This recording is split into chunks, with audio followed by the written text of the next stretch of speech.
Selamat malam dan salam entrepreneur.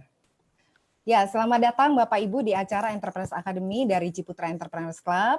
Acara ini rutin kami lakukan setiap bulan 1 kali, dan di acara Entrepreneurs Academy kami mengundang banyak sekali narasumber yang berkompeten di bidangnya untuk berbagi ilmu dan keahlian yang pasti akan bermanfaat bagi Bapak Ibu semua sebagai entrepreneurs dalam merintis dan juga mengembangkan usahanya.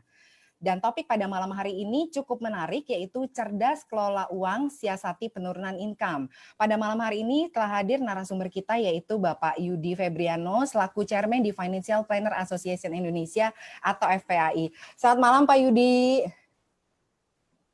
Selamat malam Bu Benedikta. Gimana kabarnya Pak? Baik, sehat. Selamat malam Pak Hengki. Sehat selalu Pak ya. Sehat Pak. Baik. Terima kasih. Bersama dengan kita Bapak Ibu juga telah hadir Bapak Hengki Joyo Santoso selaku CEO dari Ciputra Life. Selamat malam Pak. Malam Beni. Baik, Bapak Ibu, sebelum kita lanjutkan acara Entrepreneurs Academy pada malam hari ini, saya mau mengajak Bapak Ibu nanti boleh follow akun sosial media Ciputra e-Club, karena banyak sekali program-program menarik dan juga promo-promo serta informasi terupdate tentang Ciputra e-Club, dan kira-kira program-program ini bisa mensupport usaha Bapak Ibu atau tidak gitu, tapi pastinya bisa mensupport ya Bapak Ibu ya. Dan juga jika Bapak Ibu yang ikut serta sampai dengan acara ini berakhir, kami akan share link registrasi e-certificate yang nanti akan diposting oleh host kami di akhir sesi. Baik, Pak Yudi dan juga Bapak Ibu semua, sebelum kita mengawali acara pada malam hari ini, saya mau mengundang Pak Hengki dulu untuk memberikan kata pembuka. Silakan Pak. Ya, makasih. Selamat sore dan selamat datang Bapak Ibu semua dalam acara Entrepreneurs Academy sore hari ini. Pertama-tama saya ucapkan selamat datang dan terima kasih sebesar-besarnya pada Pak Yudi Febriano yang telah bersedia menjadi narasumber dalam acara Entrepreneurs Academy sore hari ini.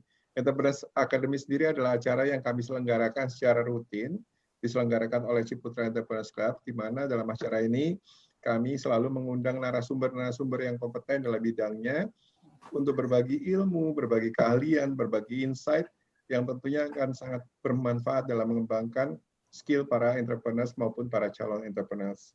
Saya sangat senang Pak Yudi bisa hadir bersama kita semua sore hari ini.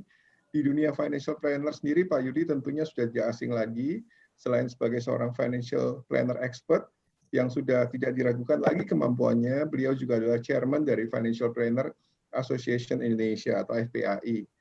Topik yang akan dibawakan Pak Yudi sore hari ini tentu sangat-sangat relevan buat kita semua. Kondisi pandemi yang terjadi saat ini membawa pengaruh yang sangat-sangat besar bagi segala aspek kehidupan kita. Bukan hanya interaksi sosial kita yang terbatas, tetapi aktivitas ekonomi juga menjadi terhambat. Jutaan orang sudah kehilangan pekerjaan, dirumahkan atau di PHK, dan jutaan lagi juga mengalami penurunan income baik berupa pemotongan gaji atau penurunan omset usaha. Kondisi ini tentu membuat kita harus semakin cerdas dan semakin mampu dalam mengelola keuangan. Sehingga kita bukan hanya bisa bertahan, tetapi menjadikan kondisi pandemi ini sebagai momentum untuk bangkit dan menata kembali prioritas keuangan kita, sehingga pada akhirnya kita bisa memiliki kondisi finansial yang lebih baik lagi dibanding sebelum pandemi. Bapak Ibu sekalian, peserta Entrepreneurs Academy sore hari ini, bagi Bapak Ibu yang belum bergabung sebagai member dari Ciputra Entrepreneurs Club, saya mendorong Bapak Ibu untuk segera bergabung, menghubungi entrepreneurs yang mereferensikan Bapak Ibu dalam acara Entrepreneurs Academy sore hari ini, dan tentunya berkonsultasi dengan entrepreneurs tersebut bagaimana caranya mencapai kondisi finansial yang lebih baik, bahkan dapat mencapai financial freedom.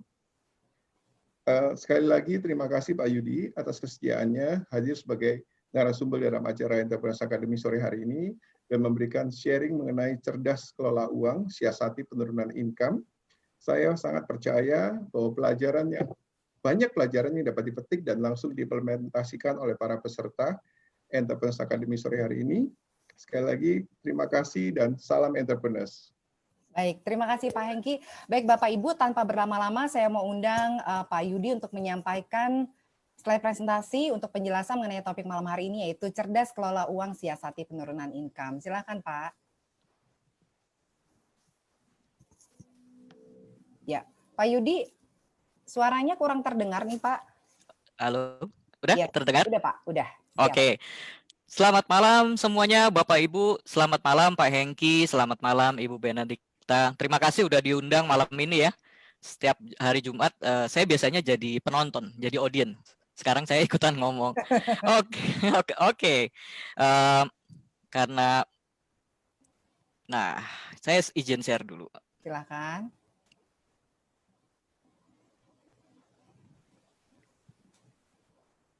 Oke, sesuai tema malam ini ya. Oh, ini langsung bentar.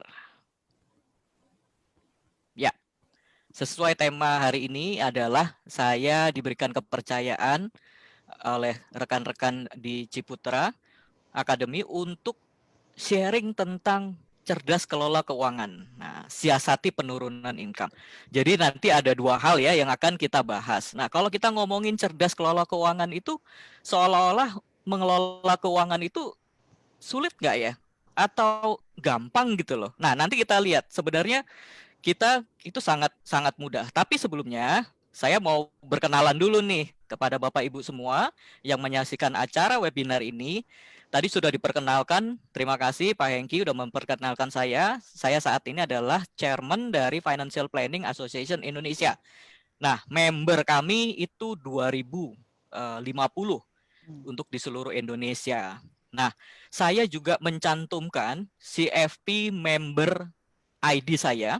Itu bisa dilihat, bisa dicatat, bisa di screenshot ya, dan bisa dilihat di websitenya fpsbindonesia.net ya. Nah, pastikan kalau Bapak Ibu bertemu dengan seorang profesional financial planner, itu CFP membernya itu ada aktif dan terdaftar di websitenya fpsb.net. Nah, boleh dicatat ya. Nah, di bawahnya ada profesional karir.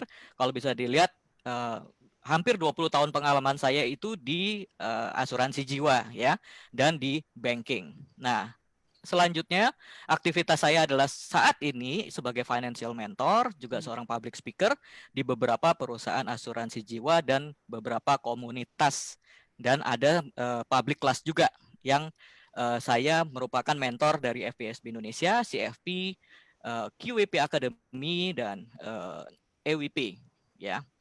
Nah, di sini ada media sosial saya, yaitu ada Instagram, ada Facebook, dan ada LinkedIn. Nah, boleh di screenshot atau boleh dipotret ya. Nanti kita bisa berkenalan, bisa berdiskusi melalui media sosial ini. Nah, sekarang pasti kalau kita googling ya, atau mungkin muncul di media-media sosial, baik mainstream maupun di online ya. Kalau kita lihat tuh topiknya satu, Indonesia resesi ekonomi. Yes, confirm. Pada saat saya bikin slide ini, itu belum confirm. Karena baru diumumkan kemarin ya, bahwa Indonesia sudah mengalami 2 kali negatif pertumbuhan ekonomi, yaitu di kuartal kedua dan kuartal ketiga ya. Tetapi di kuartal ketiga ini sedikit lebih baik atau terjadi peningkatan pertumbuhan ekonomi ya, walaupun masih di dalam ranah negatif. Nah, kalau kita bicara tentang resesi ekonomi, serem apa serem gitu ya. Serem, Nah, Pak. kalau kita serem ya Bu Bena ya.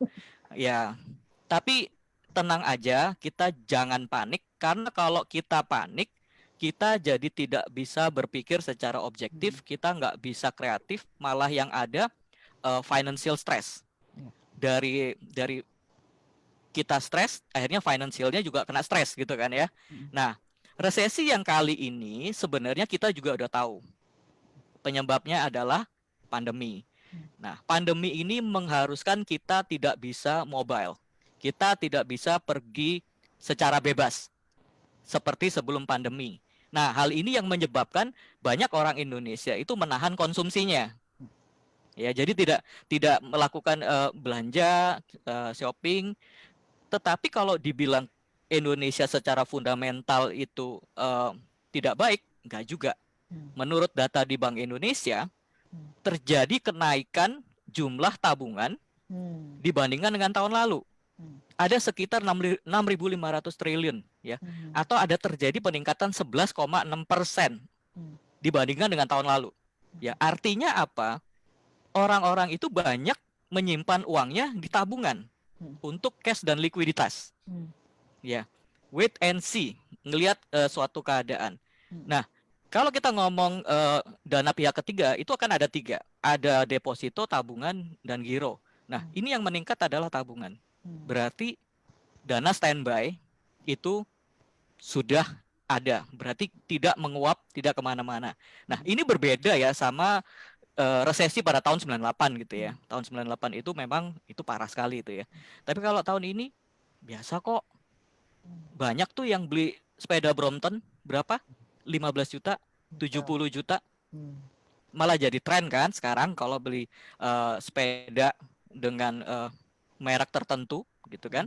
Saya bukan agennya Brompton ya. Tapi banyak orang sudah beli sepeda aja bisa 15 juta, 70 juta.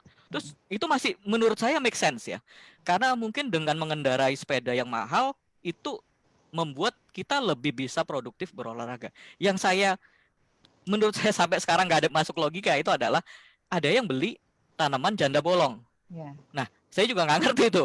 Tanaman janda bolong itu juga sekitar bisa 15 jutaan loh. Nah, apakah nanti kalau dijual lagi lebih mahal? Nah, kita juga nggak tahu. Nah, itu yang saya bilang kita harus tetap optimis dan realistis ya untuk menghadapi resesi ini. Kita sudah berada di penghujung tahun 2020. Nah, kita lihat fenomena yang ada di masyarakat. Tadi Pak Hengki juga sudah menyatakan dampak dari resesi ekonomi, dampak dari pandemi itu mau nggak mau selain negaranya terhadap keluarga juga kena. Ada yang di PHK, ada yang gajinya dipotong, ada yang bahkan mencari pekerjaan pun habis lulus sekolah udah susah banget gitu kan ya. Saya juga ada beberapa kali ada teman atau keluarga yang minta tolong anaknya, keponakannya untuk dicariin kerjaan dan sebagainya. Bisnis yang punya bisnis juga menurun. Ya, memang itu bisa terpengaruh juga. Nah, yang paling bikin stres itu adalah hutang bertambah. Karena daya beli turun, income turun, untuk memenuhi kebutuhan, orang harus apa? Harus nambah utang. Utang bisa di mana? Ya bisa di mana aja, bisa pinjam keluarga, pinjam teman gitu ya, pinjam ke pihak lain gitu ya, ke bank atau ke pihak fintech gitu ya. Nah, kalau sudah hutang bertambah, Bapak Ibu, bisa nggak kemampuan membayar untuk hal itu? Nah, nggak bisa bayar utang. Nah, kalau nggak bisa bayar utang bagaimana? Gitu ya. Nah, fenomena ini kita tidak bisa menghindari dan ini ada di dalam masyarakat. Nah, kita malam ini sedikit belajar tentang bagaimana cara mengelola keuangan atau yang kita sebut financial planning. Dengan sebuah perencanaan, apapun juga, membuat rumah, contoh kita kalau membangun rumah, itu kan juga ada planningnya juga ya. Fondasinya berapa, kekuatannya berapa, kalau mau tingkat 2 berapa, tingkat 3 berapa. Membuat gedung, sebuah gedung pun juga fondasinya juga harus kuat. Nah, financial planning itu secara sederhananya saja ya, adalah sebuah strategi ya. Strategi yang kita susun untuk membantu suatu keluarga atau seorang pribadi untuk bisa mencapai tujuan keuangannya ya atau tujuan kehidupannya. Nah, sekarang saya tanya, tujuan kehidupan Bapak Ibu apa nih malam ini ya? Kita 55 hari lagi menuju tahun 2021. Kalau nggak percaya hitung sendiri ya jumlah harinya dari hari ini sampai dengan akhir tahun nanti itu 55 hari. Menuju 55 hari itu panjang atau pendek, cepat atau lambat. Itu nggak berasa loh. Kita sekarang mengalami pandemi, work from home, stay at home, itu udah hampir 9 bulan juga nggak berasa. Tahun 2020 ini sebentar lagi akan berlalu. Sekarang yang menjadi pertanyaan kita, yang menjadi bahan renungan di akhir tahun ini adalah bagaimana dengan tujuan-tujuan hidup kita. Kalau kita lihat tujuan hidup kita, saya coba rangkum ya, walaupun masih banyak lagi ya, masih banyak lagi tujuan-tujuan Bapak Ibu semuanya. Ada yang namanya pendidikan anak, ada yang ingin menikah, ada yang ingin beli rumah, beli mobil, nyiapin dana pensiun, tabungan yang cukup, liburan, memberangkatkan orang tua untuk ke tanah suci gitu kan ya, atau kita mau berangkat ke tanah suci gitu kan, termasuk proteksi keluarga ya. Kita bisa bagi mulai malam ini, ambil buku catatan atau secari kertas ya, tujuan jangka pendek apa, jangka menengah apa, jangka panjang apa. Nah, contohnya kalau menikah ya jangan dibuat jangka panjang kali ya. Nanti calonnya bisa keburu kabur diambil orang gitu. Kita jadi jagain jodohnya orang. Nah, coba kita lihat, kita catat ya. Kita lihat, kita catat. Kita lihat yang mana sudah tercapai ya. Mungkin sudah ada yang tercapai ya, atau belum tercapai. Ya, belum tercapainya itu perkiraannya itu masih 40%, 50% gitu ya. Kalau hampir tercapai itu mungkin 70-80% sudah hampir tercapai. Atau ada hal-hal yang kita mengatakan, aduh kayaknya ini saya nggak akan tercapai nih. Jangan berkecil hati, jangan langsung kita stres gitu ya. Yang penting kita lihat ya. Yang penting kita lihat kenapa tidak tercapai atau kenapa belum tercapai. Sebenarnya kalau tahun 2020 banyak hal yang belum bisa tercapai. Contohnya aja deh liburan. Oke, dana sudah ada, tiket sudah dibeli gitu ya. Dan tapi kita nggak bisa berangkat gitu ya karena adanya pandemi ini. Nah, itu sebenarnya boleh kita katakan sudah tercapai secara finansial tapi tidak bisa berangkat gitu karena ada pandemi. Ya, kalau itu udah oke gitu ya. Tapi ada orang-orang juga yang menyalahkan pandemi gitu ya, menyalahkan resesi gitu. Sebenarnya benar nggak karena pandemi, karena resesi, atau malah karena kita sebenarnya tidak melakukan financial planning atau pengelolaan keuangan yang baik. Kalau saya malam ini bicara tentang financial planning, jangan dipikir sesuatu yang ribet ya, yang susah, yang kompleks, yang complicated, enggak. Malam ini Bapak Ibu, teman-teman, bro and sis bisa ambil kertas dan coba mencatat, ikuti acara ini. Nah, kelola keuangan secara cerdas, gampang atau gampang? Gampang atau susah? Ya. Menurut saya, pengetahuan tentang pengelolaan keuangan itu bisa dipelajari sendiri. Bisa googling, ya. Bagaimana cara mengelola keuangan? Bisa di googling. Bapak Ibu bisa ikut pelatihan ya untuk diri sendiri. Atau kalau aduh saya nggak mau ribet lah, nggak sempat belajar kayak gituan, bisa menghubungi atau bikin janji temu dengan para profesional financial planning ya. Itu bisa dilakukan. Nah, gampang dong, ya kan? Gampang dong. Yang susah apa? Yang susah adalah disiplinnya. Disiplin dalam melakukan pengelolaan keuangan. Udah dikasih tahu, ya, begini caranya, ya, udah disusunin. Tapi sebulan 2 bulan dilakuin. Bulan ketiga enggak, bulan keempat enggak, bulan kelima enggak. Tiba-tiba setengah tahun kok begini ya hasilnya ya. Ya, karena kita memang nggak rutin melakukannya gitu loh. Ya. Karena kita, nah hari ini malam ini kita coba nih, saya kasih tips sederhananya, buat catatan arus kas. Arus kas itu apa sih? Catatan income sama catatan pengeluaran, ya. Kalau saya tanya malam ini, income Anda berapa bulan lalu? Pasti semuanya ingat. Pasti semuanya langsung bisa jawab. Tapi kalau saya tanya berapa pengeluaran Anda bulan lalu, belum tentu ingat. Karena apa? Karena nggak dicatat. Ya. Nah, kalau bicara income, itu ada yang namanya aktif, ada yang namanya pasif, ada yang namanya rejeki dari Tuhan. Ya. Kalau aktif itu artinya kita menukarkan waktu kita untuk mendapatkan uang. Kalau kita berhenti melakukan aktivitas itu, kita nggak dapat uang. Tapi kalau passive income, kita duduk manis di rumah, di kantor, setiap bulan dapat income. Atau bahkan setiap hari bisa dapat income. Nah, tapi untuk menciptakan passive income itu susah atau gampang? Biasanya kalau kita dulu belajar ya, yang namanya Robert Kiyosaki itu bicara, kalau Anda ingin mendapatkan passive income, Anda harus menciptakan aset. Aset itu yang nantinya akan bekerja untuk Anda pada saat Anda tidak produktif. Nah, kalau sekarang nanti kita lihat tuh, apakah kita bisa menciptakan passive income dengan cara yang lebih simpel. Nah, kalau pengeluaran, kita tahu pengeluaran itu adalah untuk hari ini dan untuk yang akan datang. Nah, itu juga harus dijaga, ya, harus dikelola. Apa yang masuk kita kelola, apa yang keluar kita jaga. Nah,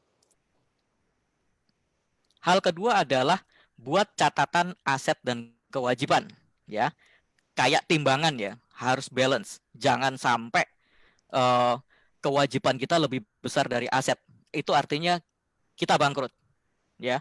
Aset itu ada aset tunai, uang, cash, deposito, tabungan dan sebagainya. Aset pribadi, rumah, kendaraan, ya, tanah, gitu ya. Itu adalah aset pribadi. Aset investasi ada saham, obligasi, reksadana dan sebagainya.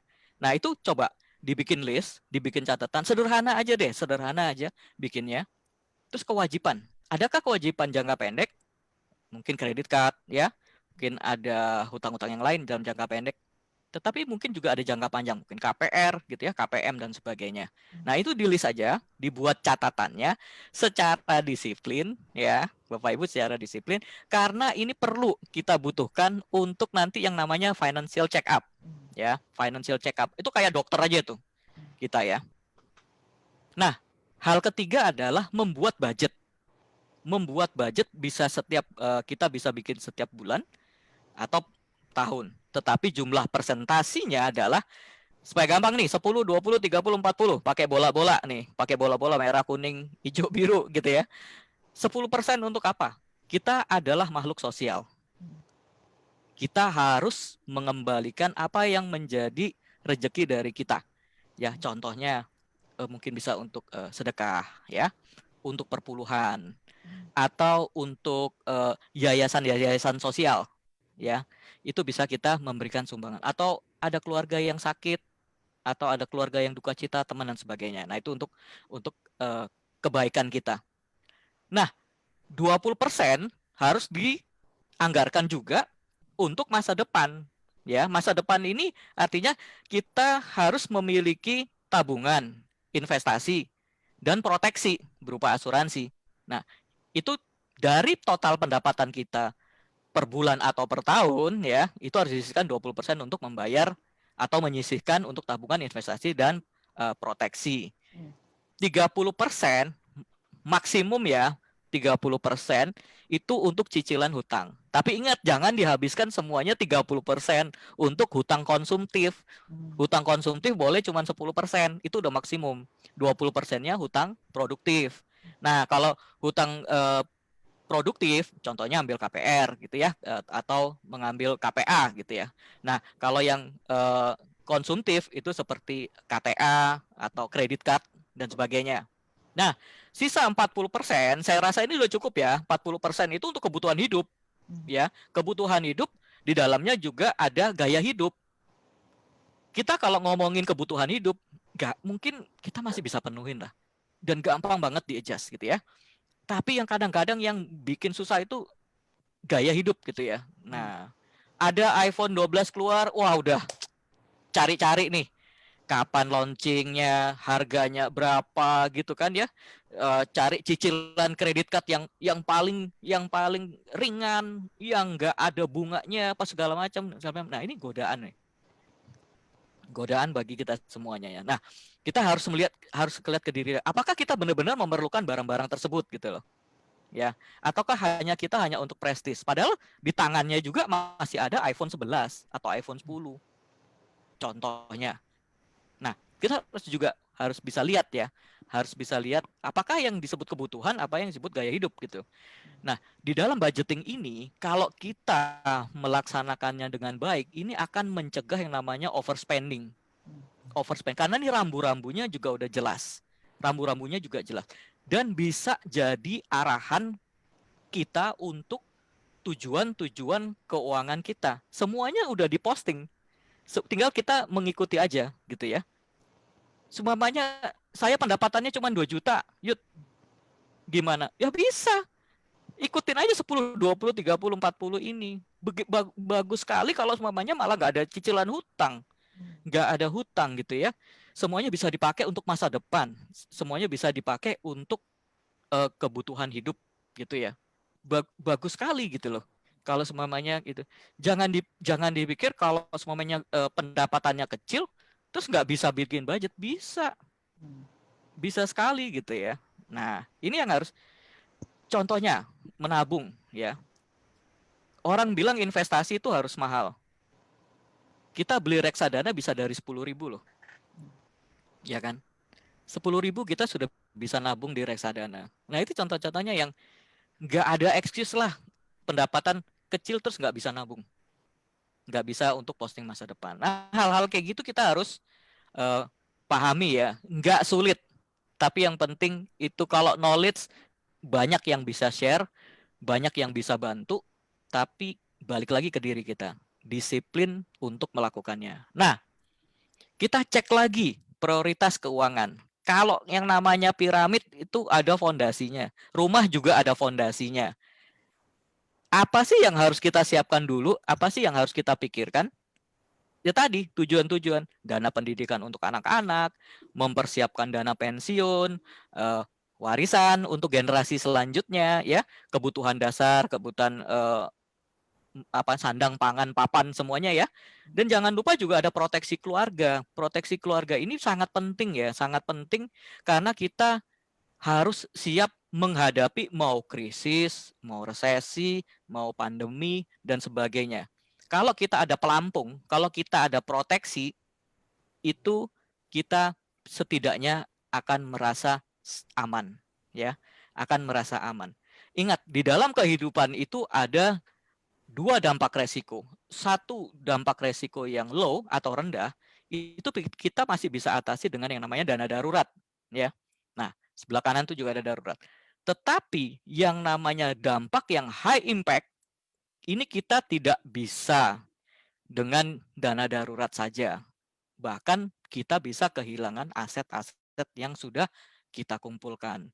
Tujuan kita belajar financial planning itu adalah mendapatkan, mengakumulasi, dan kemudian mendistribusikan aset yang sudah kita kumpulkan. Bukan kalau ada resiko terus kita jual. Jualnya juga jual rugi.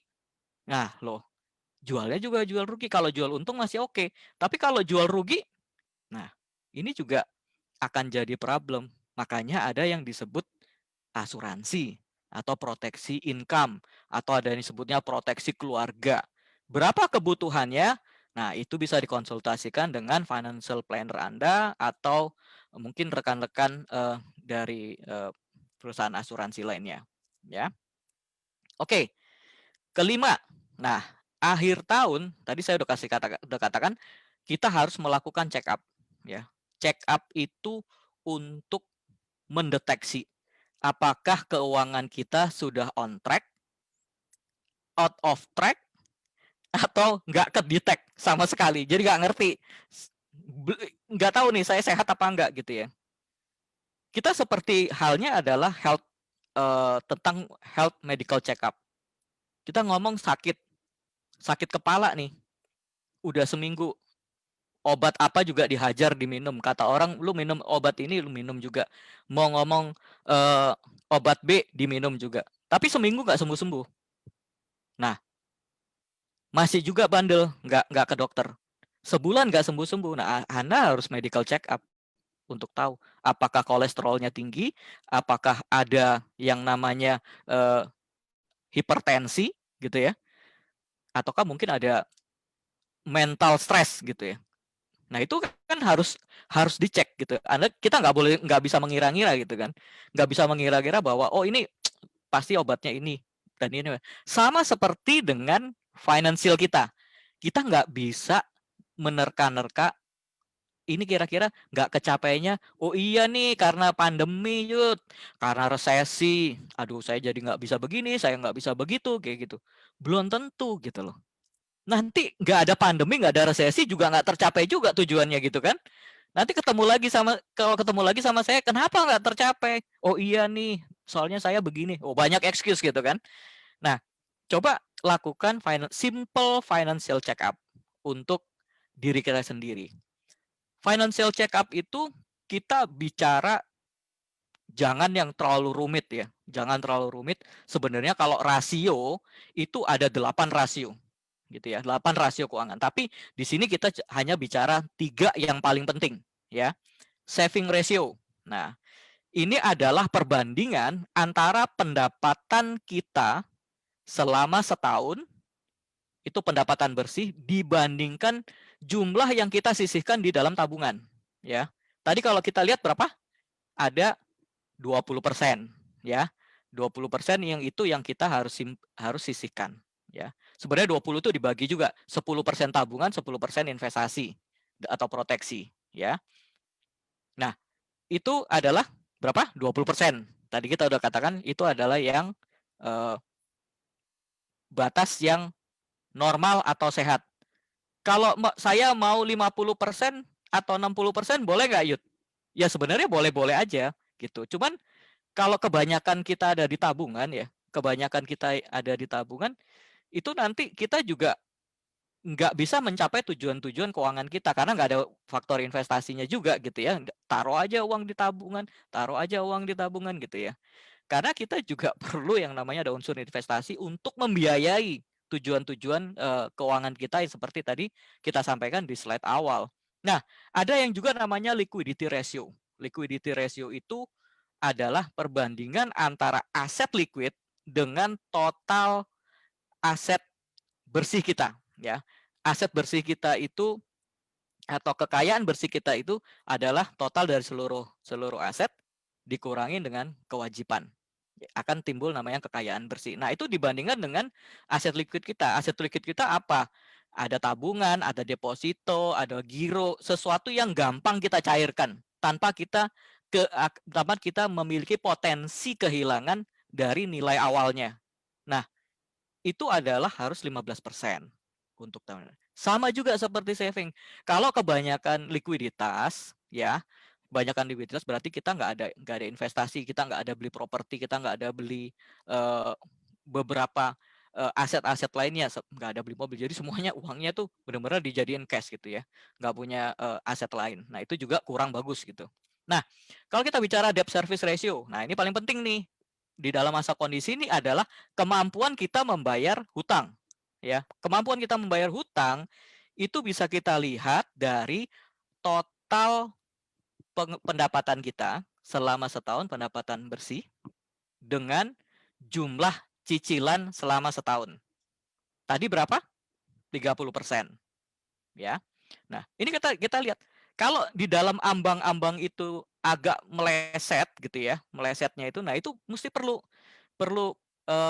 investigasi, perlu review yang lebih mendalam ya. Kita mesti lihat. Ini sangat gampang ya, sangat gampang dan bisa malam ini juga dilakukan gitu ya. Jadi nggak perlu semacam konsep-konsep yang agak jelimet gitu, nggak ada. Nah, 3 hal ini coba dilihat ya, liquidity ratio, saving ratio, debt service ratio, ya. Liquidity dan debt service ratio ini juga sangat penting, likuiditas ini juga sangat penting. Jangan sampai pada saat kita perlu likuiditas, kita nggak bisa mendapatkan dana, ya. Contoh, seumpama ada resiko, amit-amit ada yang masuk rumah sakit butuh operasi. Nah, asuransi nggak punya, likuiditasnya juga nggak ada, terus bisa nggak kita ngomong sama dokternya gini, nanti aja dok, saya mau jual saham saya dulu, atau saya mau jual rumah saya dulu, ini harganya lagi jelek, nanti aja kalau saya udah habis jual, nanti baru saya operasi. Nggak bisa kan kita mengatakan seperti itu. Jadi dana darurat itu juga perlu kita cadangkan di liquidity. Kita harus ada likuiditasnya. Oke.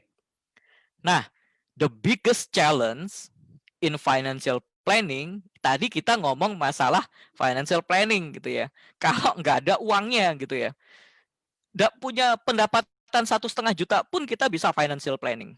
Tapi kalau 0 atau yang di sebelah kiri itu adalah minus, Jadi pengeluarannya lebih banyak daripada income, ini beda cerita gitu loh. Beda cerita. Kalau kita lihat yang sebelah kanan, yang namanya financial planning strategi atau konsep, itu ngomongin wealth creation, ya, menciptakan aset, kekayaan. Kemudian bagaimana cara mengakumulasinya, bagaimana menyimpannya, dan bagaimana nanti mendistribusikannya. Untuk apa? Untuk tujuan-tujuan keuangan yang di kotak-kotak kuning ini, ya. Nah, tapi kalau jatuhnya yang sebelah kiri, ini sering sekali ya, banyak sekali saya bicara dan kadang Yud nggak ada duitnya masalahnya gitu loh. Nah ini namanya income creation strategi gitu, beda lagi, udah nggak ngomongin financial planning. Ciptakan multiple source of income, ya.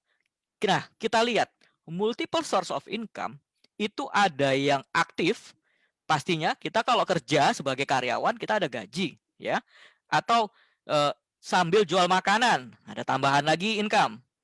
Buka jasa desain website, ada yang jago ngedesain, dapat lagi tambahan. Sebagai content creator, ada lagi.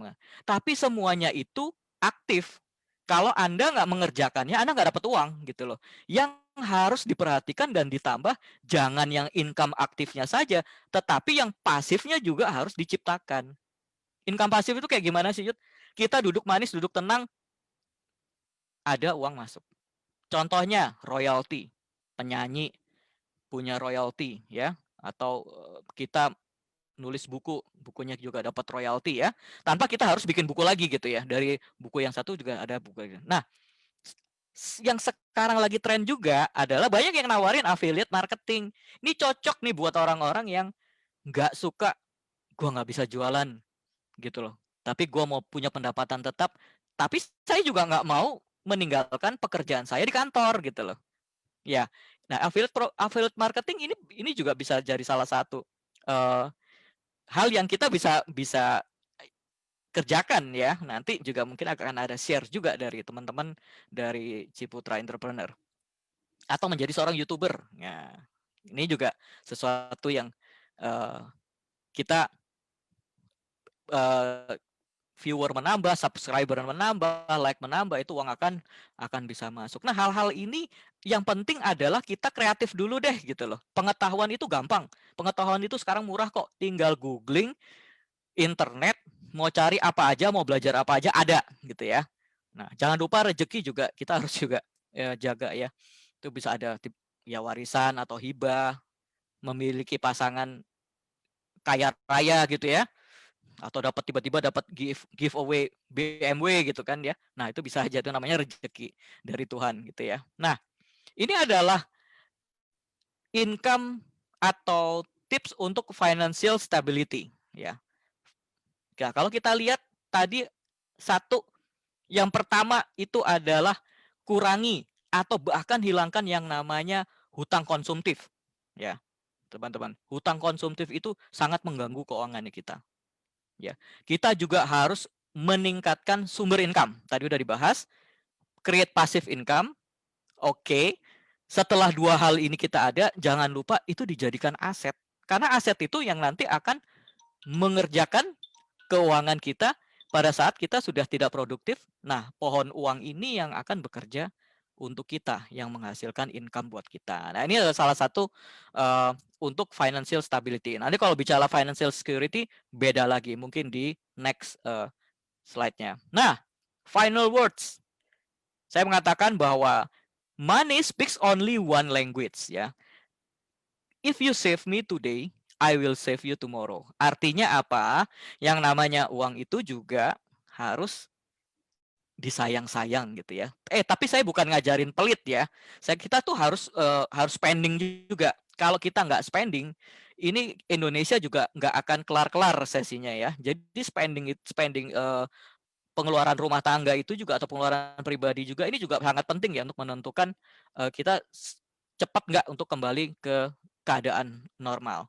Jadi gunakan uang itu dengan sebijaksana mungkin. Nah, untuk apresiasi bagi para pemirsa ya, Bapak Ibu semuanya, bro and sis dimanapun berada, saya mengadakan free konsultasi keuangan selama 60 menit yang seharga 1 juta ya kalau bayar ya, kepada 10 orang. Caranya gampang. Di sebelah kanan ini ada barcode. Barcode-nya bisa di-scan dengan menggunakan handphone. Handphonenya dinyalakan kameranya, kemudian diarahkan kepada barcode. Ya, nanti di situ akan masuk ke dalam Google Form. Isi Google Form-nya, nanti akan dipilih 10 orang. 10 orangnya nanti akan diumumkan oleh teman-teman dari Ciputra, ya. Nah, saya kasih kesempatan dulu deh untuk scan barcode-nya. Mungkin 1 menit ya, Bu Bena, untuk Boleh. boleh ya.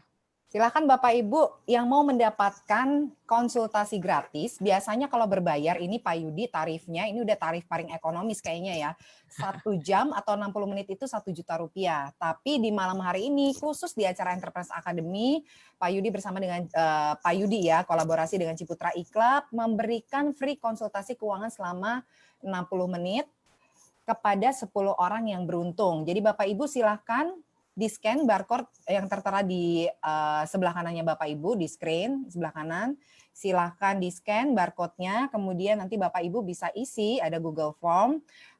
Untuk 10 orang yang beruntung ya Pak Yudi ya, nanti akan kami informasikan 10 orang pemenang tersebut di Instastory Ciputra e-Club.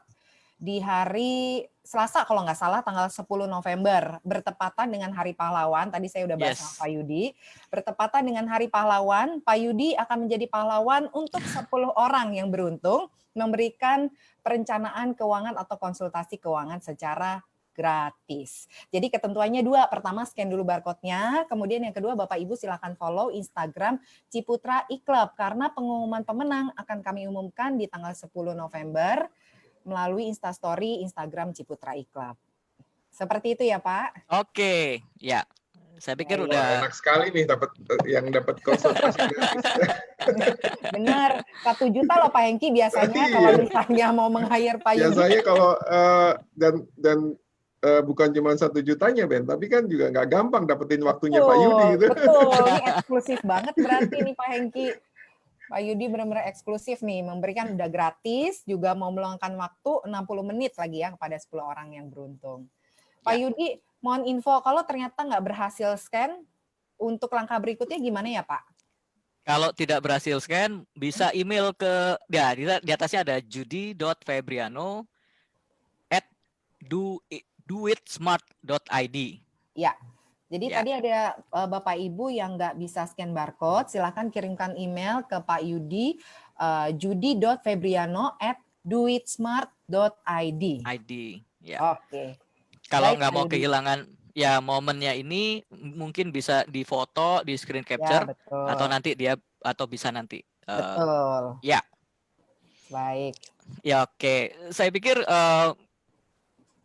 ini adalah akhir dari presentasi saya. Saya mengucapkan terima kasih kepada seluruh peserta, seluruh audiens, dimanapun Bapak Ibu berada. Stay safe, stay healthy. Ya, yang paling penting adalah be creative and be productive. Oke, terima kasih. Saya serahkan kepada Bu Benedikta. Baik, terima kasih Pak Yudi. Luar biasa sekali ya, banyak sekali topik yang cukup bisa menginspirasi juga dari topik pada malam hari ini. Salah satunya adalah bisa jadi Bapak Ibu terbersit nih untuk berpikir gimana caranya punya passive income. Jadi nggak aktif income terus ya Pak Yudi ya.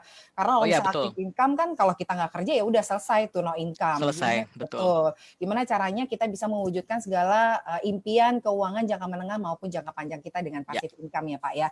Baik, Bapak Ibu, saya undang untuk bisa langsung bertanya ke Pak Yudi menggunakan fitur Q&A yang ada di webinar Zoom ini. Tapi sebelum saya akan mengajukan pertanyaan dari Bapak Ibu semua, saya mau mengajukan pertanyaan dulu ke Pak Yudi. Pak Hengki, mohon izin sebentar ya Pak ya. Silakan. Baik. Pak Yudi, kan pada saat kita mengalami penurunan income nih Pak, seperti saat ini, hal yang paling mudah itu kan kita biasanya melakukan penghematan dengan mengurangi pengeluaran gitu ya. Tapi kan memang ada juga pengeluaran yang kita nggak bisa hemat, seperti misalnya uang sekolah, kan nggak mungkin kita Ya, hemat-hemat gitu, kalau nggak ya anaknya nggak betul, sekolah gitu ya Pak ya. Atau betul. misalnya bayar cicilan apartemen atau rumah atau KPR lah gitu, kalau misalnya Ya. kita nggak bayar kan rumah disita, mau tinggal di mana gitu ya Pak. Jadi kalau menurut Pak Yudi sendiri, apa yang bisa kita lakukan kalau ternyata pengeluaran-pengeluaran tadi tidak bisa kita hemat, sementara income kita lebih rendah gitu daripada pengeluaran yang harus kita keluarkan. Silakan Pak. Nah, itu sebelumnya tadi sebelum kita mengalami defisit itu Bu Benedikta ya, ini Ya. mumpung kita mau menjelang awal tahun ya, kita set dulu nih. Kita yang pastinya kita tahu pendapatan kita berapa. Ya. Nah, kita tinggal nggak tahu atau kita boleh membudgetkan berapa pengeluaran kita nantinya. Nah, kalau sudah terlanjur defisit itu tidak ada cara lain selain menambah income. Oke. Ya, kalau Bapak Ibu hari ini sudah bekerja di suatu perusahaan akan mendapatkan gaji, THR, bonus dan lain-lain ya. Itu sudah bersyukur kepada Tuhan dan alhamdulillah gitu ya. Nah, itu tolong dijaga. Nah, kita tinggal cari sampingannya nih, side hustle gitu ya. Kalau istilah sekarang tuh side hustle-nya apa. Nah, kalau masih ada waktu, masih ada waktu, mungkin bisa ada jual sambil ke kantor bawa makanan, jual ke teman-temannya gitu ya. Ada yang jago ngedesain, jadi pulang kantor bisa mendapatkan tawaran jasa website gitu ya, atau bikin flyers atau apa segala macam. Nah, itu bisa gitu ya. Nah, tapi kalau yang enggak banyak orang tuh kalau ngomong bisnis tuh artinya jualan gitu ya. Banyak yang ngomong aduh, gue tuh nggak bisa jualan gitu loh. Sebenarnya bukan nggak bisa jualan gitu, tapi nggak mau jualan, gengsi gitu loh, ya kan? Nah itu kalau ngomongin bisnis tuh nggak harus jualan juga, Pak, Bu ya. Kalau kita semuanya, kita nggak kayak dulu tuh door to door atau telepon-telepon tuh nawarin, enggak gitu. Sekarang gunakan digital marketing. Jangan pikir susah-susah ada digital marketing. Punya medsos aja udah bisa jadi digital marketing kok, ya kan? Jual apa? Saya punya ini loh, istri saya masak ini loh, bisa dijual dan segala macam. Nah itu nggak usah satu-satu, door to door. Asal mau, asal kreatif ya, kita bisa produktif kok. Nah yang paling penting Bu Bena harus nambah income. Tapi jangan lupa income pasif. Ya, income pasif ini selalu orang bilang kalau saya sudah punya tanah, rumah, properti, baru saya bisa income pasif ya. Karena bisa disewakan dan sebagainya gitu. Padahal sebenarnya enggak. Ya, income pasif tadi yang saya bilang, ya. Menjadi seorang affiliate marketing, ya. Itu juga income pasif loh. Ya, kita masih di kantor, duduk-duduk gitu ya. Bisa jadi affiliate marketing program. Nah, gitu. Jadi jawabannya adalah satu, harus cerdas menambah income. Ya. Gitu Bu Bena. Jadi bukan ngurangin pengeluaran ya Pak, jadi yang pokok Jangan. malah dikurang-kurangin gitu ya. Jadi anak udahlah nggak usah sekolah dulu selama pandemi, itu enggak. kan bukan solusi ya. Jadi yang Bukan harus dilakukan, betul, yang harus dilakukan adalah menambah income, terutama passive income. Karena kan kita hidup nggak cuma untuk hari ini ya Pak Yudi ya. Dan juga mungkin Pak Yudi saya izin dulu ke Pak Hengki gitu ya. Menyambung yang disampaikan oleh Pak Yudi tadi Pak Hengki gitu. Jadi memang salah satu solusinya pada saat situasi krisis pandemi seperti ini kan bukan berarti kita harus ngurang-ngurangin pengeluaran kita, tapi justru harus menambah income. Salah satunya adalah bisa menjadi affiliate marketing. Apalagi dunia digital sekarang kan kita bisa melebarkan sayap kemanapun lah gitu, dan orang bisa tahu kita walaupun posisi kita berjauhan gitu ya. Termasuk juga Pak Hengki kan juga ada peluang-peluang bisnis nih Pak yang ditawarkan oleh Ciputra Entrepreneurs Club yang bisa jadi salah satu solusi buat Bapak Ibu di sini yang ternyata belum punya ide bisnis atau nggak punya second income gitu ya. Seperti itu ya Pak Hengki, boleh dijelaskan lebih lanjut Pak? Iya, jadi memang benar. Jadi seperti yang disampaikan oleh Pak Yudi, memang kalau ada pengeluaran yang bisa kita turunkan, ya kita tentunya turunkan. Jadi kita harus memang memisahkan yang mana yang kebutuhan, yang mana yang keinginan. Yang keinginan kita bisa tunda dulu, yang kebutuhannya mungkin nanti kita bisa kurang-kurangin gitu. Tapi kalaupun itu sudah kita lakukan nggak cukup, ya mau nggak mau kita harus menambah income. Nah, menambah income-nya salah satunya bisa dengan bergabung dalam Ciputra Entrepreneurs Club tentunya. Ciputra Entrepreneurs Club ini memberikan kesempatan pada Bapak Ibu semua untuk membangun passive income. Kenapa passive income? Nah, karena di sini memang cukup dengan nggak perlu harus investasi yang mahal-mahal, nggak perlu harus mengeluarkan dana yang besar, tapi dengan cukup bergabung kemudian membeli satu polis dari produk Ciputra Life Saver, di mana polisnya tersebut juga ada pertumbuhan dana yang bisa nanti digunakan untuk dana pensiun atau dana pendidikan anak. Dan juga yang menariknya, nilai tunainya itu atau nilai akunnya itu ada minimum guaranteed-nya. Artinya dana pengembangannya sendiri selalu dijamin positif, tidak naik turun gitu ya, tidak seperti roller coaster. Sekarang kan kadang-kadang kalau kita mau investasi di saham sekarang deg-degan ngelihatnya, hari ini naik besok turun gitu kan. Kalau misalnya kita masukin, ya kalau masukinnya pas di bawah, kalau masukinnya pas di atas nanti turun, mau naik repot lagi. Nah, kalau di sini ada pengembangan nilai akun yang selalu dijamin positif. Nah, itu artinya ke depan bisa digunakan misalnya untuk dana pendidikan anak atau dana pensiun. Kemudian juga dengan bergabung dalam Ciputra Entrepreneurs Club cukup dengan mereferensikan saudara, teman atau rekan bisa mendapatkan income tambahan, dan income tambahan itu nanti akan terus bekerja dan menjadi passive income untuk Bapak Ibu semua, bukan cuma sekali aja tapi bisa terus-menerus. Jadi kalau awal-awalnya tentunya harus dibangun dulu, kemudian lama-lama akan menjadi passive income yang makin lama akan makin besar. Untuk jelasnya nanti tentunya Bapak Ibu semua bisa menghubungi entrepreneurs yang mereferensikan Bapak Ibu untuk join dalam acara ini, atau kalau memang tahu acara ini dari sosial medianya Ciputra Entrepreneurs Club, bisa juga nanti menghubungi bisnis support kami, atau nanti bisa juga konsultasi dengan Pak Yudi sendiri, gitu ya. Siap, Pak Hengki. Baik, saya lanjut ke Pak Yudi sebentar ya Pak Hengki ya. Iya, silakan kan. Ya, Pak Yudi, saya mau minta pendapat Bapak nih Pak. Kan menyiasati income yang tadi ya, penurunan income dan kita harus menambah income juga. Kalau menurut Pak Yudi sendiri, Ciputra Entrepreneurs Club ini seperti apa Pak? Apakah bisa jadi salah satu solusi untuk mendapatkan income tambahan dan juga bisa set up passive income di kemudian hari? Gimana Pak? Nah, ini hal yang sangat menarik ya. Tadi kalau lihat slide-slide saya semuanya itu ya, Bu Benedikta ya. Yang namanya program Ciputra Entrepreneur ini sudah masuk kaidah-kaidahnya financial planning loh. Oh gitu ya Pak. Oh, ya kan? Betul. Ada unsur nabungnya, ada unsur proteksinya, ada unsur sosial. Kita bisa sambil ya membayar polis, kita juga bisa berdonasi. Ingat tadi yang 10% ya. Nah, kita tuh sebenarnya bukan nggak mau donasi biasanya teman-teman itu ya, tapi kadang-kadang lupa atau nggak tahu harus donasinya kemana. Nah, ini dibantu sama Ciputra Entrepreneur untuk menyalurkan sumbangan sosial kita melalui ya program tadi gitu ya. Kalau dibilang ini adalah program yang cocok, ya ini cocok sekali ya. Kita cocok sekali nih untuk program Ciputra Entrepreneur nih, karena sudah masuk kaidah-kaidahnya financial planning loh, Bu Benedikta. Ya. Jadi paket komplit ya Pak sebenarnya kalau bergabung di Ciputra Club ya Pak. Jadi udah dapat proteksi, bisa menabung, bisa menabur kebaikan juga dengan berdonasi, dan masih ada manfaat lainnya juga nih Pak yang nanti kita akan share sedikit kepada Bapak Ibu di akhir sesi. Nah, ngomong-ngomong saya mau nanya sama Pak Yudi. Kalau Pak Yudi sendiri sudah bergabung atau belum di Ciputra Club nih Pak? Udah dong. Oh, udah.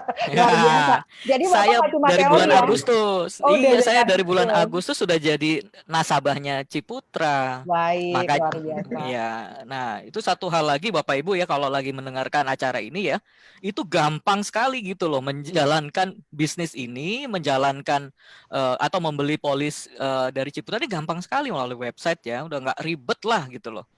Karena anak-anak zaman sekarang kadang-kadang suka nggak suka yang ribet-ribet gitu loh. Dan sebenarnya kalau dihitung murah juga ya, 10.000 sehari. Ya.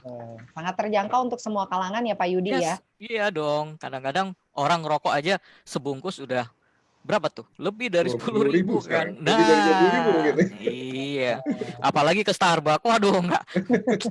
Itu bisa tuh disisihkan untuk nabung di program ini gitu ya. Baik. Ya. Baik Pak Yudi, saya lanjut ke pertanyaan berikutnya nih Pak. Kalau di situasi pandemi seperti ini, kalau menurut Bapak sendiri apa sih seharusnya yang dilakukan oleh pelaku usaha, terutama UMKM ya Pak, pada saat arus kas tidak lancar, karena terjadi penurunan omset dan juga penurunan income. Baiknya gimana nih Pak? Nah, kalau terjadi penurunan omset atau penurunan income, mungkin yang harus dilihat adalah cost-nya dulu ya. Nah, kita adjust dulu pengeluarannya, expense-nya apa aja yang bisa kita kurangin. Nah, dari situ kita lihat dulu. Kalau ada yang bisa dikurangin, mungkin sekarang sudah zamannya digital ya, bisa beralih nggak ke online bisnis gitu ya, instead of physical, punya toko fisik, apakah sekarang bisa beralih ke online bisnis. Nah, itu bisa meng-cut atau memotong cost dari operational cost. Kedua, kalau memiliki hutang kepada, mungkin ada hutang untuk modal kerja dan sebagainya ya, kalau di bank mungkin bisa menghubungi pihak banknya untuk minta direstrukturisasi. Mungkin bisa diperpanjang atau bisa dibayar bunganya dulu atau sebagaimana. Yang paling penting, omset turun ini kita belum bisa mengatakan bahwa ini the end of the world gitu ya. Tapi kita coba turunin dulu cost-nya.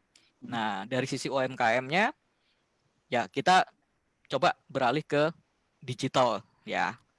Untuk bisnis sendiri mungkin bisa dicoba gitu ya, untuk menjadi affiliate program atau marketing untuk bisa jadi bisnis juga. Betul. Untuk pro UMKM. Ya. Betul Pak. Baik, Pak Yudi, saya izin satu pertanyaan lagi ke Pak Hengki sebelum nanti saya akan bacakan beberapa pertanyaan yang sudah masuk dari peserta pada malam hari ini. Pak Hengki, pada saat income kita turun dan kita terpaksa melakukan penghematan ya Pak, maka yang sering kita korbankan itu kan biasanya nih Pak, selain asuransi kayak nomor satu sih kalau menurut saya ya. Asuransi itu biasanya dikorbankan tuh, jadi nggak bayar-bayar Korbankan duluan ya. Betul, baru habis itu tabungan, terus investasi. Nah kalau menurut Bapak sendiri ini keputusan yang sudah cukup tepat atau belum Pak? Mengingat kan sekarang kondisi pandemi nih Pak, silakan Pak. Thank you. Jadi memang seperti yang disampaikan oleh Pak Yudi tadi, bahwa tujuan kita mengelola keuangan, tujuan financial planning kan bukan cuma untuk hari ini, tapi kita tujuannya financial planning itu untuk mencapai tujuan hidup kita di masa depan. Termasuk juga kita maunya kan financial freedom, nggak mikirin lagi uang lah istilahnya di masa depan. Semua kebutuhan pendidikan anak, terus warisan dan yang lain-lain semuanya tercapai. Nah, memang unfortunately kejadiannya adalah seringkali kita itu susah memisahkan yang mana kebutuhan, yang mana keinginan gitu. Jadi semuanya dianggap kebutuhan gitu. Nah, kalau sudah semuanya dianggap kebutuhan, maka yang pasti akan dikorbankan duluan yang dampaknya tidak dirasakan hari ini. Betul nggak Pak Yudi ya? Iya. Jadi apa itu? Ya asuransi, karena dampaknya nggak berasa hari ini. Nggak punya asuransi nggak berasa apa-apa dampaknya, tapi nanti kalau tiba-tiba terjadi resiko baru berasa dampaknya. Jadi ini yang mungkin kita harus bijak dalam kondisi seperti ini. Tapi juga kita kadang-kadang juga dalam memilih asuransi tidak melakukannya dengan cara yang bijak. Jadi kita cenderung ikut-ikutan. Misalnya ini kondisi pandemi. Kondisi pandemi semua orang kesadaran kesehatannya meningkat. Semua orang cari asuransi kesehatan. Kita beli asuransi kesehatan, ikut-ikutan. Padahal sebenarnya kita udah ada BPJS kesehatan, di cover kantor udah full gitu. Lah sebenarnya kan justru kita malah nggak punya asuransi jiwanya dilupakan gitu. Jadi itu yang kita harus bijak.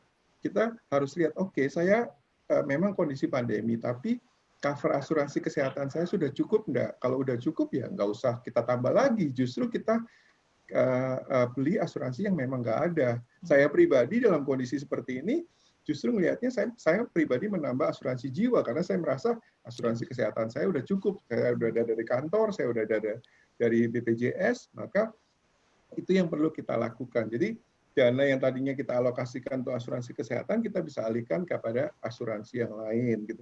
Kalau memang ternyata kondisinya adalah setelah kita evaluasi tetap nggak cukup, bagaimana caranya? Ya mungkin kalau untuk asuransi kita bisa lakukan adalah apakah kita bisa turunkan UP-nya dulu sementara. Ya, UP asuransi kalau UP-nya diturunkan, otomatis kan preminya akan berkurang. Terus kemudian untuk tabungan, ya apakah tabungannya biasanya dari 1 juta kita turunin dulu ke 500.000. Tapi jangan dihilangkan sama sekali. Kadang-kadang kan kita susah. Justru yang tabungan dan asuransi dan investasinya dikorbanin demi mempertahankan gaya hidup. Nah, ini Iya. Masih pengen tiap tetap hari ngopi minum. Starbucks Bener, atau tiap hari masih di tetap kopi ngopi. kenangan. Bener. Nah itu yang sering kita lakukan. Nah itu kira-kira begitu, Ben. Baik, thank you Pak. Jadi bukan dengan masih tetap mau ngerokok ya Pak, sehari sebungkus, tapi asuransinya nggak dibayar, atau tetap mau minum yang manis-manis boba gitu, tapi asuransi atau nabungnya dikurang-kurangin, itu kayaknya Ya, yang salah ya Pak ya. Baik, Pak Hengki, saya akan lanjut membacakan pertanyaan. Ini pertanyaannya, beberapa pertanyaan akan ditujukan ke Pak Yudi. Mohon izin sebentar ya Pak Hengki ya. Ya, silakan. Ada salah satu penanya pada malam hari ini, selamat malam, saat ini saya aktif produktif. Mohon maaf, saat saya aktif produktif, saya investasi pada saham, asuransi, dan properti. Problemnya saat ekonomi jeblok begini, harga saham jatuh, properti harga jual atau sewa jeblok juga, pembeli juga nggak ada. Asuransi masih berjalan, belum selesai. Menurut Pak Yudi, apa yang bisa saya lakukan untuk memanage karena pengeluaran rumah tangga jalan terus. Posisi sekarang saat ini sudah pensiun. Silakan Pak Yudi. Oke, nah ini salah satu kondisi ya. Kalau kita sudah pensiun, sebaiknya ini kalau saya tangkap ya, Bapak tadi yang bertanya ini ada beli saham, main saham ya, ada properti juga ya. Nah, kalau kita sudah pada tahap pensiun ya, kita harus memperbanyak likuiditas, ya. Jadi kalau terjadi sesuatu, contohnya semacam pandemi atau resesi atau apa ya, atau risiko, ini bisa mengcover. Tapi kalau semuanya sudah masuk dalam kejadian ini ya, dalam kejadian seperti ini yang kita sarankan, kalau jangan menjual saham pada saat harga di bawah ya, karena saham itu long term. Kalau kita mau beli saham itu tujuannya mau disimpan setahun 2 tahun atau hitungan bulan, lebih baik jangan main saham ya. Saham itu harus di atas 8 tahun ya. Apalagi dalam kondisi si Bapak udah pensiun. Nah, properti itu di atas 5 tahun baru katanya bisa cuan gitu ya. Nah, ini juga terjebak dalam investment trap nih kalau sekarang ini. Nah, apa yang harus dilakukan? Saham mungkin saya bilang jangan dijual, atau properti jangan jual rugi lah ya. Tapi coba perbanyak income, tambah income ya. Tambah income itu dengan berbagai cara tadi yang tadi kita sudah sampaikan tuh, saya sampaikan, Pak Hengki juga sampaikan gitu ya. Pasti ada jalan ya. Pasti ada jalan untuk itu semua. Nah, sekali lagi buat para audiens yang ada di sini ya, kalau kita sudah memasuki usia yang tidak produktif, jangan bermain di investasi yang resikonya tinggi, yang seharusnya juga harus disimpan dalam waktu yang panjang ya. Nah, ini akan sangat berbahaya sekali. Tidak ada jalan lain selain adalah kita menambah income. Ya. Artinya investment portfolio kita harus kita adjust terus berdasarkan usia ya, Pak Yudi ya? Yes, Pak. Ya, kita harus. Nah, namanya financial planning itu kan kita setiap tahun kita evaluasi. Kalau ada perubahan resiko, perubahan tujuan keuangan, perubahan status dan sebagainya. Nah, ini makanya tujuannya adalah untuk memonitor dan evaluasi. Nah, kalau nanti ada kesempatan lagi mungkin kita akan bicara tentang strategi investasi berdasarkan usia. Nah, kalau sudah memang pensiun ini portfolionya yang untuk di cash itu yang lebih banyak, Pak, atau di reksadana pasar uang. Kemudian ya ada di fixed income, saham boleh tapi cuma 5%. Dan ingat risk profile kita bagaimana, dan harus sabar. Main saham jangan pakai uang nggak sabar. Nggak sabar itu maksudnya baru masuk kantong, dia udah nggak sabar lagi keluar lagi gitu. Jadi pakai uang yang sabar, yang uang dingin lah gitu. Jangan pakai uang dapur. Betul. Oke. Baik. Kita lanjut ke pertanyaan berikutnya. Ada salah satu peserta dari Bandung. Saya mau tanya, misal mulai saat ini saya mengikuti rumus yang tadi 10, 20, 30, 40% dengan penghasilan saat ini, tiba-tiba bulan berikutnya ada kendala di mana income kita turun. Pertanyaannya dari sumber yang mana kita harus menutup beban, atau kita harus rubah semuanya lagi yang 10, 20, 30% tadi, atau bisa nggak cuma mengurangi dari salah satu yang tadi? Oke, Silakan, 10 Pak Yudi. ya 10, 20, 30, 40. Kalau kita lihat tadi 10% itu maksimal kan. Kita masih bisa adjust ya. Kalau kita bisa adjust. Yang kita nggak bisa korbankan itu adalah pos masa depan. Pos masa depan. Kalau tidak punya cicilan hutang jauh lebih bagus. Nah, yang 40%, 10, 20, 30, 40%, tadi saya yakin kalau kebutuhan hidup itu pasti masih bisa kita kendalikan. Tapi gaya hidup. Nah, kita coba lihat teliti lagi, jujur kepada diri sendiri nih. Kadang-kadang gampang lah bedain needs and want, pengen sama butuh. Tapi jangan salah loh. Coba lagi lihat apa yang masih bisa dikendalikan. 40% itu memang termasuk gaya hidup ya, termasuk gaya hidup. Coba kalau dibayangin kalau 40%-nya ini kita pakai untuk biaya hidup. Berkorban sedikitlah untuk menahan kesenangan untuk masa depan. Betul. Ya, kalau masih susah, masih nggak bisa, nah boleh nanti konteks saya kita bicara untuk cara melihatnya, cara mengevaluasinya. Nah, gitu Bu Ben. Baik. Tapi berarti rumus 10, 20, 30, 40 itu Pak nggak Yudi, fix. itu bisa di-apply untuk berapapun penghasilan kita. Yes, Pak. Dan bisa bayangkan kalau kita semuanya nggak punya cicilan ya, 30%-nya kan bisa kita pakai. Betul. Bisa kita pakai untuk itu. Makanya ini juga jadi sangat jadi catatan juga untuk kita semua. Yang tolong jangan dikorbankan itu yang pos yang 20% itu yang untuk masa depan. Ya. Kalau yang lain kita bisa adjust. Ya. Baik. Pak Yudi, kita lanjut. Ada pertanyaan berikutnya, praktisnya bagaimana mengatur keuangan yang sudah minus, Pak? Nah, tadi kita bikin gambar ya, skema ya, ada yang plus, ada yang minus. Kalau sudah minus itu satu dilihat lagi expense-nya ya, expense-nya dilihat lagi. Kalau belum punya income tambahan dilihat lagi expense-nya apa yang masih bisa dikurangin. Kalau masih belum bisa, udah mepet banget nih ya, kita lihat lagi tujuan-tujuan kita, disesuaikan gitu ya. Contohnya kalau semuanya kita sudah nabung beberapa bulan nih ya untuk liburan gitu ya. Tapi karena mungkin ada pandemi dan segala macam, jadi expense-nya naik gitu ya. Nah, ini kita seberapa penting sih liburan gitu loh, ketimbang tujuan kita yang di masa yang akan datang gitu loh. Mungkin bisa dipakai dulu untuk tujuan-tujuan yang keadaan yang ada sekarang. Terus kalau sampai bilang nggak ada lagi yang bisa di ini, nah Anda harus cepat-cepat mencari sumber income baru.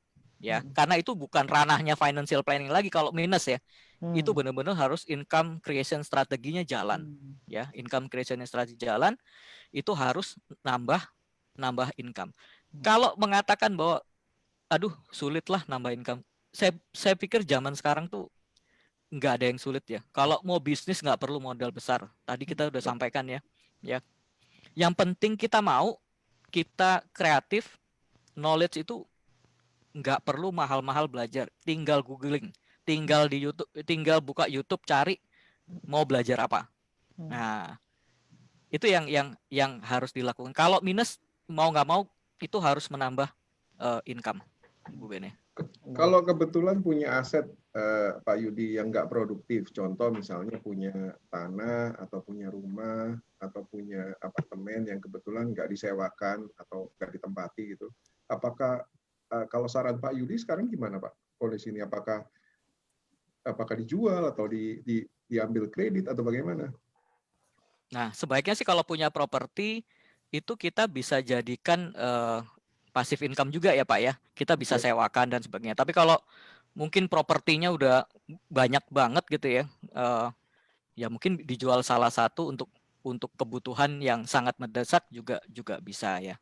Tapi kalau memang properti itu saya benar-benar nggak pakai tuh tanah, rumah dan sebagainya. Mungkin saat ini enggak ya, kita nggak pakai. Tapi kadang kita berpikir nggak nanti anak kita, cucu kita itu perlu nggak ya untuk ini. Jadi apa yang ada ini mungkin kita bisa bikin produk asetnya bisa dibikin produktif. Karena kalau properti itu nggak produktif, itu jadi liabilities buat kita kan, bayar Ya, PBB, betul. maintenance gitu ya, nggak ditempatin itu belum lagi nanti rusak, ada Ya, bocor lah, dan bayar PBB itu kan udah pasti setiap tahun dan ya, sebagainya. ya. Nah ini sayang nih kalau nggak bisa disewakan lah, kalau dijual mungkin agak takes time gitu. Kalau Ya. disewakan kita bisa mendapatkan income yang fixed income setiap bulan, passive income juga Pak, bisa dijadiin passive income. Ya. Pertanyaan berikutnya, pada saat pandemi ini bagaimana kita kelola dana darurat? Andai kata tidak ada income apapun, jadi dana darurat sebagai satu-satunya dana yang dimiliki untuk kehidupan sehari-hari. Silakan Pak Yudi. Ya. Nah, kita ngomong tadi kebutuhan dasar, dana darurat. Dana darurat itu kalau dalam keadaan normal harus dipersiapkan 3-6 bulan. Artinya apa? Kalau terjadi resiko, kita bisa mendanai kehidupan kita 3 bulan sampai 6 bulan ke depan. Tapi kalau semuanya dalam keadaan pandemi ini, ada sesuatu yang masih nggak pasti nih. Kita sarankan 6-12 bulan. Cukup apa nggak cukup? Nah, kita lihat lagi. Cukup nggak cukupnya itu apakah kita tanggungannya banyak. Ya, tanggungan tuh mungkin anaknya lebih dari 2 gitu ya. Apakah kita harus menanggung? Kita bisa aja single, ya. Tapi kita masih ada tanggungan orang tua. Masih ada tanggungan saudara-saudara. Nah, itu juga kita harus persiapkan, ya. Harus persiapkan. Justru dana darurat itu harus digunakan pada saat ini. Katakanlah tiba-tiba berhenti income-nya karena PHK. Tapi kalau punya dana darurat 6-12 bulan, ini bisa kita siasati ya, kita bisa masih survive 6-12 bulan. Mungkin nanti ada pekerjaan baru, ada bisnis baru gitu ya. Dalam 6-12 bulan saya yakin kalau kita rajin, kalau kita berdoa gitu ya, kita juga akan pasti menemukan pekerjaan yang baru gitu. Nah, justru dana darurat harus digunakan pada saat seperti ini Bu Benedikta. Baik. Justru memang ini situasi yang tepat untuk menggunakan dana darurat ya Pak Yudi ya. Baik. Saya lanjut ke Pak Hengki sebentar ya Pak Yudi ya. Ini ada satu pertanyaan dari salah satu peserta. Dalam dunia asuransi, apa saja kelebihan asuransi Ciputra dibandingkan dengan yang lainnya Pak Hengki? Mungkin asuransi Ciputra Life Saver kali ya, yang ada dalam program Ciputra Entrepreneurs Club ya. Jadi sebenarnya program Ciputra Life Saver sendiri adalah ini memang satu inovasi yang kita berikan kepada para entrepreneurs atau para member dari Ciputra Entrepreneurs Club. Yang pertama adalah proteksinya itu sampai dengan seumur hidup atau sampai dengan 100 tahun, dan di mana baik jika tertanggungnya meninggal sebelum usia 100 tahun, maka akan keluar uang pertanggungan. Tapi kalau masih bertahan hidup pun, panjang umur sampai usia 100 tahun juga, itu tetap akan keluar uang pertanggungan. Kemudian preminya sendiri itu akan dikembangkan, jadi memang ada biaya-biaya yang ada di dalam situ, tetapi ada pengembangannya juga. Pengembangannya itu selalu dijamin positif. Jadi untuk tahun 2020 sendiri, floor guaranteed-nya adalah minimum pengembangannya sebesar 3,5% net. Tapi setiap bulan akan dikreditkan dan bisa lebih tinggi dari 3,5%, tetapi tidak boleh lebih rendah dari 3,5%. Jadi setiap tahun kita akan umumkan berapa nilai floor guaranteed atau minimum guaranteed yang kita berikan untuk produk Ciputra Life Saver. Nah, ditambah lagi kalau para peserta atau para pemegang polis itu selalu melakukan pembayaran premi dan tidak melakukan penarikan selama 10 tahun, maka pada akhir tahun ke-10 pun ada yang namanya bonus 1 tahun premi, kita akan berikan juga. Tetapi juga jika memang terpaksa dilakukan penarikan, ini bisa ditarik sewaktu-waktu dengan minimum penarikan itu sebesar 500.000 dan minimum dana yang harus disisakan jika polisnya tidak mau ditutup itu 1 juta. Jadi fleksibilitasnya ada, proteksinya juga ada, kemudian ada juga unsur pengembangannya atau bisa digunakan sebagai tabungan juga. Jadi produknya komplit. Juga satu lagi, ini bisa dijadikan sebagai additional income juga, cukup dengan mereferensikan atau mungkin kalau istilahnya Pak Yudi ya seperti affiliate marketing lah. Cukup dengan mereferensikan, nggak perlu jualan karena semua sistemnya dilakukan secara digital. Jadi cukup mempromosikan misalnya ke grup WA atau ke sosial media kita, itu bisa dilakukan seperti itu saja. Yes. Nggak perlu door to door. Gitu Ben kira-kira. Baik, jadi tetap bisa dilakukan dimanapun ya Pak, hanya Dilakukan menggunakan dimanapun, handphone, kapanpun. kapanpun, dimanapun. Dan kalau misalnya memang butuh support juga kami pasti akan fully support ya Pak untuk tim Ya, akademi dan juga jadi bisnis. ada yang namanya Ciputra Entrepreneurs Club Assistant. Jadi kalau misalnya kebetulan Bapak dan Ibu mereferensikan, kemudian ada pertanyaan yang nggak bisa dijawab, nggak usah khawatir, tinggal kontak saja ke Business Support, nanti akan dibantu oleh Ciputra Entrepreneurs Club Assistant untuk menjelaskan lebih lanjut. Jadi istilahnya ini kalau orang anak-anak sekarang pengen bisnis sambil rebahan bisa gitu, sambil tiduran di rumah. Betul. Cocok banget ya Pak, ini bisnis milenial ya. Digitalnya dapat gitu ya. Digitalnya dapat, financial planningnya dapat gitu financial ya. planningnya dapat, Iya. betul sekali. Dan ada satu lagi tambahan juga nih Pak Yudi dan Pak Hengki, kalau misalnya Bapak Ibu juga memiliki usaha, kita juga bisa bantu promosikan usaha tersebut ya Pak ya. Ya, ada 4 keuntungan bergabung sebagai member dari Ciputra Entrepreneurs Club. Yang pertama adalah dari sisi peningkatan skill. Jadi kita akan rutin melakukan acara-acara seperti ini untuk meningkatkan skill para entrepreneurs ataupun calon entrepreneurs. Kita akan undang expert seperti hari ini kita undang Pak Yudi, expert untuk menjelaskan mengenai financial planning, bagaimana sih mengelola keuangan dengan cerdas, apalagi di kondisi seperti saat ini. Nanti kita akan undang juga expert-expert di bidang yang lainnya. Kemudian proteksi otomatis karena ada produk asuransinya, ada cukup beli 1 polis, nggak perlu beli 10 polis, enggak, cukup 1 polis aja, dan itu bisa memproteksi sampai dengan seumur hidup, dan bisa juga ada nilai akunnya yang bisa dimanfaatkan untuk sebagai tabungan. Yang berikutnya ada juga bisa mengumpulkan modal atau bisa mengumpulkan side income, kalau dibilang Pak Yudi tadi, karena the biggest challenge in financial planning adalah no money kan Pak. Jadi ini bisa additional income dengan cara cukup mudah, dengan cara mereferensikan saja, mengajak teman, saudara, dan yang lain-lain untuk ikut bergabung juga. Dan yang terakhir adalah meningkatkan relasi atau networking. Jadi kalau udah kebetulan sudah punya usaha, bisa kita bantu untuk promosikan juga kepada member-member yang lain atau kepada masyarakat umum. Begitu. Baik, terima kasih Pak Hengki. Pak Yudi, satu pertanyaan lagi dari peserta yang akan saya bacakan. Ini ada 54 pertanyaan, tapi karena keterbatasan waktu, jadi satu pertanyaan terakhir saya akan sampaikan ke Bapak. Malam Pak Yudi, untuk persiapan pensiun sekitar 12 tahun ke depan, bagaimana saran Bapak mengenai proporsi persentase masing-masing yang harus dipersiapkan dalam aset liquid dan non-liquid atau investasi? Dan dimulainya apakah harus menunggu pada saat nanti pandemi sudah terkendali atau berakhir, atau bisa dilakukan saat ini juga Pak? Silakan Pak Yudi. Nah, kalau timingnya adalah saat ini juga Pak. Kalau perlu besok itu udah mulai merencanakan ya. Baik. 12 tahun lagi itu Bapak bersyukur ya bahwa masih punya waktu yang di atas 10 tahun. Jadi masih banyak pilihan investasi. Contohnya strategi investasi portfolionya.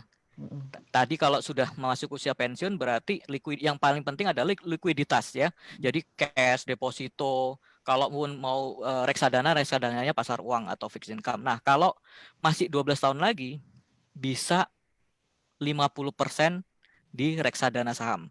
Kenapa saya katakan reksadana saham bukan saham? Karena nggak semua orang itu mempunyai knowledge tentang bermain saham. Ya. Tapi kalau reksadana itu ada manajer investasinya ya, dan kita nggak perlu modal yang cukup besar. Nah, strategi 12 tahun ke depan itu Anda bisa menggunakan portfolio investasi atau investment vehicle yang memiliki return di atas 12%. Ya, 12 sampai 14%. Itu kalau kita lihat menurut indeks, menurut research-nya itu adalah saham kita itu bisa menghasilkan sekitar 14%. Jadi bermain di reksadana. Saya sarankan di reksadana saham. Tapi kalau memang punya kemampuan knowledge ya, dan saya mau main TikTok gitu ya, pagi beli sore jual gitu ya, trading ya silahkan ya. silahkan. Tapi kalau memang kita nggak punya, ya lebih baik kita. Nah, terus apalagi boleh juga membeli mulai sekarang, kan terjadi penurunan harga-harga properti ya. Nah, kalau kita punya cash, kalau kita punya likuiditas, boleh tuh kita mencoba membeli properti gitu ya. Kita boleh memberi properti. Ada yang ngomong boleh beli emas nggak? Boleh. Emas itu adalah safe haven, ya, memiliki nilai fungsi sebagai nilai lindung atau bisa melindungi nilai hedging, ya. Emas memang tidak menghasilkan return yang berlipat-lipat, tapi bisa melindungi nilai. Nah, kalau masih 12 tahun, manfaatkan waktu ini dengan menggunakan investasi yang bisa menghasilkan return di atas 10%, ya. Saran saya jangan bermain saham langsung kalau tidak mempunyai pengetahuan. Reksadana saham, yes, itu bisa jadi pilihan. Sahamnya apa? Nah, kalau saya sahamnya lebih baik yang blue chip. Ya, saya nggak punya nyali untuk main saham yang second liner. Walaupun ya, second liner juga menghasilkan ini, tapi karena ya kita nggak expert sekali di dalam ini saham, jadi blue chip dan saya mainnya reksadana. Nah, itu sih Bu Bena. Baik, jadi harus dimulai saat ini juga atau besok ya Pak? Tapi kalau nggak punya pengetahuan, yang tadi Pak Yudi sampaikan, sebenarnya juga nggak perlu repot-repot, tinggal join di Ciputra e-Club gitu ya, karena kan di sini ya udah tinggal nabung 10.000 per hari gitu dalam bentuk premi asuransi, juga semuanya udah dikelola oleh Ciputra sebagai penjaminnya. Seperti itu ya Pak Yudi ya? Ya, itu ada salah satu yang kita bisa dalam long term, kita bisa diproteksi bahkan seumur hidup ya. Kita nabung juga. Ada yang mengatakan, Yud, gue nggak perlu asuransi, gue bisa cari uang sebanyak mungkin. Oke, gitu ya. Tapi kita kan nggak bisa menghindari yang namanya resiko ya, Bu Bena, ya Pak Hengki ya. Nah, dengan nabung ada diproteksi, ya udahlah, nyaman lah kita gitu ya. Betul sekali. Baik, Pak Yudi, terakhir, apa pesan penutup yang akan Bapak berikan kepada para peserta Entrepreneurs Academy pada malam hari ini supaya mereka bisa sukses dalam mengelola keuangan di era pandemi dan juga bisa menyiasati penurunan income? Silakan Pak. Ya, kita harus optimis. Optimis adalah bahwa kita bisa mengatasi atau mengalahkan resesi atau pandemi ini ya. Kita harus optimis. Kalau kita sudah optimis aja, pasti kita punya kreativitas dan kemampuan dan kita mempunyai suatu positif thinking gitu untuk menghasilkan sesuatu gitu ya. Tapi kalau kita udah panik duluan, itu waduh, mau mikir aja udah susah gitu ya. Nah, itu kita harus optimis. Optimis kita bisa mengelola keuangan kita dengan baik. Salah satunya adalah pertama, kita harus set dana darurat ya untuk tahun 2021 nih. Kita udah mulai dari Januari set dana darurat, miliki proteksi. Kalau akan berinvestasi jangan asal ikut-ikutan ya. Konsultasikan dengan yang profesional. Sesuaikan dengan profil resiko Anda ya. Profil resiko Anda, dan Anda juga harus mempunyai tujuan investasi yang jelas. Intinya jangan ikut-ikutan ya. Ada temannya beli, saham ini bagus nih kayak gini. Tapi Anda nggak ngerti gitu sahamnya itu apa. Atau beli properti, Anda sendiri nggak ngerti gitu loh. Main properti itu kayak gimana. Nah itu kalaupun mau harus konsultasi dengan yang profesional. Kedua, kita harus realistis. Realistis artinya resesi memang tidak separah tahun 1998 ataupun 2008. Tetapi kita harus realistis, kita masih dalam masa pandemi, kita masih dalam saat resesi, dan kita nggak tahu pandeminya kapan berakhir. Untuk itu, ingat ada dua hal resiko yang akan bisa terjadi di kita. Satu resiko yang low impact, satu yang high impact. Ya, yang low impact kita bisa pakai dana darurat.